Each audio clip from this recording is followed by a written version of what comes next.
So I'm getting off a race car here. I did my favorite guy, Dale Earnhardt, and then I'm more interested in Jeff Gordon for his cultural significance, and he did win some. You can see all the brands, GMAC, which is the General Motors mortgage thing. They basically went bust because they did a lot of financial stuff. Oops, he flipped from 1999.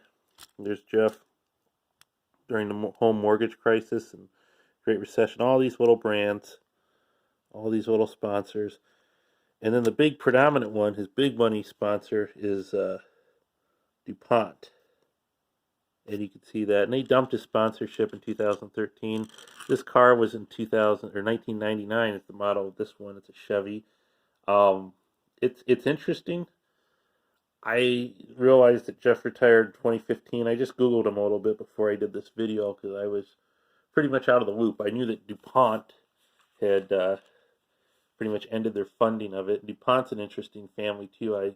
I just find that whole thing interesting. Foxcatcher, I think, was the name of the movie that John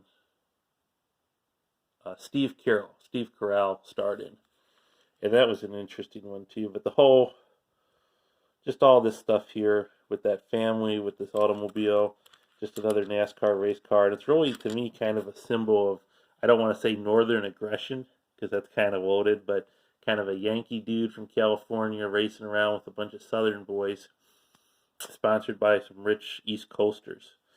And that's kind of what the NASCAR stuff was. But he won a lot, and people really liked him and all that. He got the Goodyear tires on. Now my camera's not blurry. And there's EA Sports on there too. Wow, so you got a lot of them. You can't even really make it out. It's so tiny.